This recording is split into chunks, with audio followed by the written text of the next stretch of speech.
अंदर कीड़ा हो जाता है। ऐसा तुम कीड़ा होके जाके शास्त्र पढ़ना।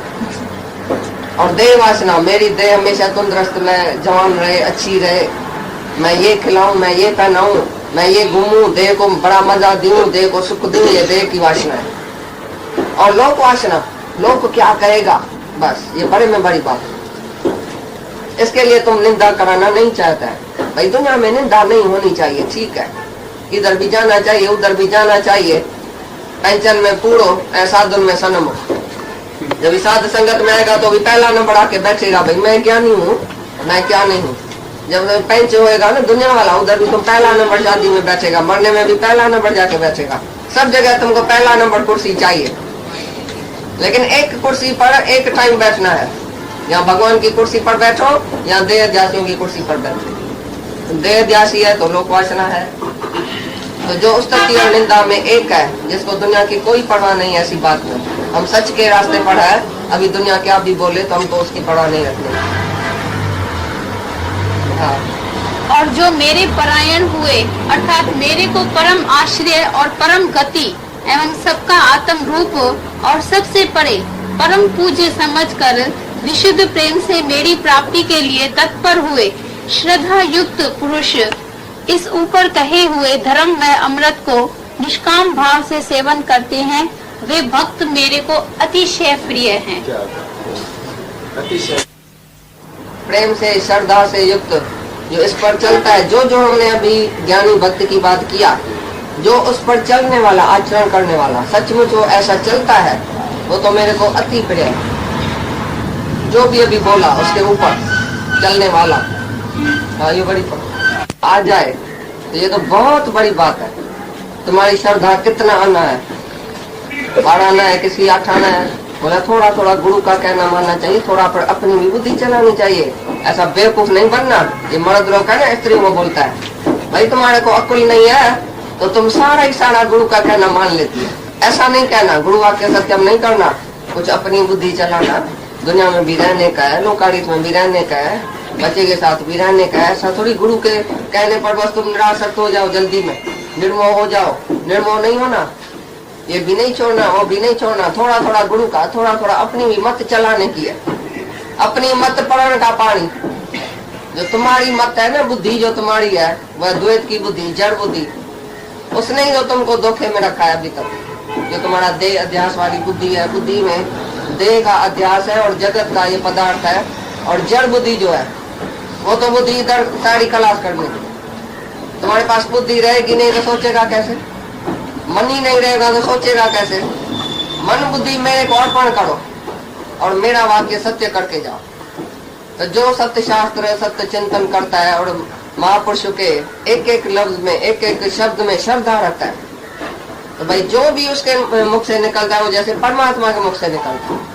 क्योंकि गुरु ईश्वर, गुरु गोरख, ब्रह्मा, गुरु पार्वती माई, गुरु ही ब्रह्मा है। ब्रह्मा होके हमको नया जन्म देता है, विष्णु होके हमारे ज्ञान की पालना करता है, शिव होके हमारा सब विकार नष्ट करता है। तो गुरु ही ब्रह्मा विष्णु शिव है। तो गुरु के मुख से जो जो मंत्र निकले वो तुम्हारे लिए मंत्र होता है। ऐसी श्रद्धा आना बहुत मुश्किल है, किसको भी नहीं है, एक भी नहीं है जिसको ऐसी श्रद्धा हो। क्योंकि तुम्हारे पास अपना मन भी, अपनी बुद्धि, अपनी मत है। डर जाएगा ऐसा थोड़ी है, मन यूजलेस तो बोलता है, ऐसा हो सकता है कभी? मन यूजलेस हो सकती है? मनी के साथ काम चलता है, मनी तो होनी चाहिए, सत्कर्म तो करना चाहिए, मोह तो रखना चाहिए, लोकाली तो करनी चाहिए। तुम्हारी श्रद्धा जो है वो पूरी नहीं है, तो भगवान बोलता है वो श्रद्धा पूरी होनी चाहिए। श्रद्धा युक्त जो श्रद्धावान है वही लभते ज्ञान, उसको ही ज्ञान लगता है। मेरे परायण मना, मेरे लिए ही दुनिया में जिए। जैसे पतिव्रता स्त्री अपने पुरुष के लिए और पुरुष के आश्रय रहती है, उसको पता है कि मेरा मर्द बैठा है, बस मेरे को कोई परवाह नहीं है। वो खिलाएगा, वो पहनाएगा, वो कमाएगा, वो ऐसा करेगा, वो जहाँ लेके जाएगा, वो जहाँ रखेगा, वो जिस रूम में रखेगा, जिस मकान में रखेगा, जिस शहर में रखेगा, जैसा हमारा मर्द करेगा तैसा हमको सब मंजूर है। स्त्री पतिव्रता कैसे पुरुष के कहने पर, इशारे पर चलती है, उसके परायणों के चलती है, उसके आश्रय चलती है। ऐसी तरह से बोलता है तुम भगवान के आश्रय चलो। मेरे परायण मतलब मेरे ही परायण होके रहो, मेरे ही आश्रय जियो। जो मेरे कोई परम आसरा, परम गति, परम धाम मेरे को ही समझता है। कोई श्रद्धा युक्त पुरुष और जो ऊपर कही हुई बातों पर चलता है, जो भी ये अमृत जैसा चलो, ये अमृत था। अभिमान में, अपमान में, मित्र में, शत्रु में, सर्दी में, गर्मी में, और जो भी कुछ मिले प्रारब्ध अनुसार उसमें तुम भाई शांत रहो, धीरज में रहो, विश्वास में रहो, रजा पर राजी रहो। ये सब बोला। अपने मकान में इच्छा नहीं रखना, ममता नहीं रखना, ये जो भी सब चीज बोला, सब इतने श्लोक बोले। तो ऐसा जो चलता है उसी के ऊपर, वो मेरे को परम अति परम प्यारा है। अभी तुम सब इसके ऊपर चलेगा कि खाली सुनेगा? आज कौन से बात पर तुमने आज विश्वास किया, पक्का किया? कौन सी बात तुम्हारे लिए चली तो बताओ। मैं उसके लिए जीता हूँ, उसके लिए मरूंगा, उसके लिए करूंगा। जैसे स्त्री पति के लिए सारा दिन सोचती है क्या खाएगा क्या पिएगा, अपने लिए नहीं सोचती है मेरा पति क्या खाएगा, मैं भी रूंग में खा दूंगी, जो बचा वो खा दूंगी, नहीं बचा तो नहीं खाऊंगी। माने पे चूल्हे में, माँ जगह सा चूल्हे में पे ही है, और वो सजो नहीं सोचे धीरे में जा पुट छा खाईंदा, धीर छा खाईंदी, घोट छा खाईंदो, उन्हनि जे लाइ रधींदी आहे, पंहिंजे लाइ कोन सोचींदी आहे त मां छा खाईंदसि। बचो त बचो, मूं न खाधो त छा थियो, ही खाई, या कुर्बानी माँ जे अंदर जरूर आए। तो ऐसी कुर्बानी जो भगत के अंदर में होती है कि मेरा भगवान ही सब कुछ है, उसके लिए ही मैं जीता हूँ। वो कैसे प्रसन्न हो जाए, वो कैसे राजी हो जाए, मैं ऐसा कर्म नहीं करूं जो मेरे भगवान को पसंद नहीं आए, मैं भगवान के नजर में हो जाऊं। ये तिस नजर न आवे तो बात न पूछे को, ये मैं तुम्हारे नजर में नहीं आऊंगा तो मेरे को दुनिया में कोई थूक मार के भी नहीं पूछेगा, चाहे तुम राजा हो। अरे राजा भी एक दिन कंगाल हो जाएगा, कौन पूछेगा उसको? राजा है तो क्या, अंदर की शांति थोड़ी है। भगवान की जब नजर हमारे ऊपर पड़ती है तब भी हम लायक होते हैं, हमको लायक करने वाला भी उसकी नजर है, और लायक होएगा तभी लायक ही मिलेगी। जैसा जैसा हम लायक होता जाएगा, अंदर की शुद्धि होती जाएगी। ये भगवान के ही परायण हम रहते हैं। तुम बैठे सिनेमा में, तुम बैठे क्लब में, तुम बैठे दुनिया के भोगों में, पदार्थों में, सब तुमको पसंद है बातें, इंद्रियों के रस में बैठे हैं। इधर आके बोले हम भगवान के परायण होके रहते हैं। परायण क्या मतलब क्या? जब तुमको कोई भी दुनिया में चीज पसंद नहीं आवे भगवान के सिवाय, भगवान जैसा प्यार किसी से भी नहीं होवे। सारा ही प्यार, सारे की दिल, सारे की सारी दिल भगवान को देनी पड़ेगी भाई। सारे का सारा जैसे हमको प्यार भगवान से ही है, बाकी सब मिथ्या है, सब माया में है। ये शरीर जिसमें तुम अटके पड़े, जो तुमको प्यारा है, कौन प्यारा है दुनिया में? बाहर से तुम बोलता है ये प्यारा है, ये प्यारा है, लेकिन सबको अपना शरीर प्यारा है। स्वार्थ वाला है दुनिया में सब। तुम्हारा भी दूसरे में स्वार्थ है, उसका तुम्हारे में स्वार्थ है। स्वार्थ वाली दुनिया में तुम रह पड़े। अभी सबसे ऊपर उठो, निष्काम हो जाओ, निष्काम प्यार करो सबको, निष्काम जीवन तुम्हारी होनी चाहिए। निष्काम कर्म नहीं, लेकिन तुम अंदर निष्काम जीवन तुम्हारी होनी चाहिए। कोई भी भोगों की इच्छा, तीन लोक की इच्छा भी नहीं होवे जिसको वो निष्काम है, जिसको फल नहीं चाहिए। शुभ अशुभ का त्यागी, ये भी खास बात थी आज का ये लेसन है। शुभ अशुभ का त्यागी, नहीं मेरे लिए कोई शुभ है, नहीं मेरे लिए अशुभ है, एक ही आत्मा है। शुभ अशुभ दोनों में आत्मा देखना भाई, कौन शुभ है कौन अशुभ है, क्या अच्छा है क्या बुरा है, क्या प्रिय है क्या अप्रिय है। एक ही भगवान है। जब एक ही भगवान है जानता, तो अप्रिय कौन सी चीज है, अशुभ क्या है, शुभ क्या है? ज्ञानी के लिए शुभ अशुभ कुछ भी नहीं है ही निष्काम। निष्काम में शुभ अशुभ होता ही नहीं है। शुभ अशुभ होता है सकाम में। जो सकामी मनुष्य है वो बोलेगा मैं शुभ करूं, मैं अशुभ को छोड़ूं, मैं ऐसा करूं, मैं ऐसा करूं। और ज्ञानी कौन सा शुभ कर्म करेगा? शुभ कर्म उसके लिए है ही नहीं, कोई भी कर्म उसके लिए नहीं है, वो कर्मातीत है।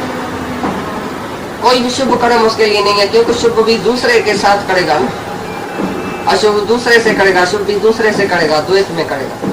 लेकिन निष्कामी जो अपने साथ अपने लिए ही करता है, उन्हें अपना आप समझता है। जहाँ तक एक ईश्वर देखता है, भगवान देखता है। अपने साथ ही जैसे तुम कुछ भी करो इस शरीर के लिए, तो तुमको याद नहीं आएगा और वो कर्म बनेगा भी नहीं। और दूसरे के लिए कुछ करेगा शुभ अशुभ, तो कर्म बनेगा। दूसरा देखना ही बंद करो, पहले तुम निष्कामी हो जाओ अंदर में। हर्ष और शोक, किस बात का हर्ष होएगा, किस बात का शोक होएगा, ये भी आज की पॉइंट थी। तो तुमको कभी खुशी और कभी दुख होता है किसी भी बात में। क्या होएगा जो तुमको शोक होएगा, बताओ? क्या होएगा जो तुमको हर्ष होएगा? क्या मिलेगा तुमको जो हर्ष होएगा? सोना चांदी हीरा पैसा, जड़ माया।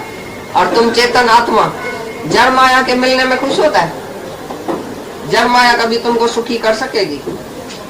माया ने किसको सुखी किया जो तुमको सुखी करेगी? तुमको सुख चाहिए माया का, जिसको आनंद चाहिए उसको माया की परवाह नहीं है, माया का आधार भी नहीं है उसका।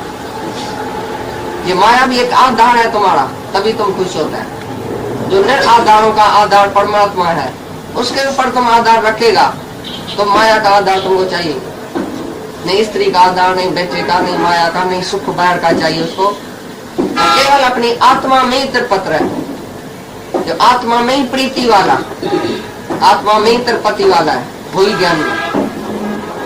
तो आज ज्ञानी भक्त का लक्षण कौन सा तुम्हारे अंदर गया, अच्छी तरह से देखना, समझना और उसके ऊपर चलने की कोशिश करो आज ही।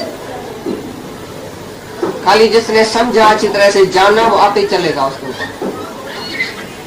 जो भी संसार भ्रम है तुम निकालो अंदर से, निश्चय आत्मक बुद्धि निश्चय करके जाओ। क्या भाई पूरा हुआ?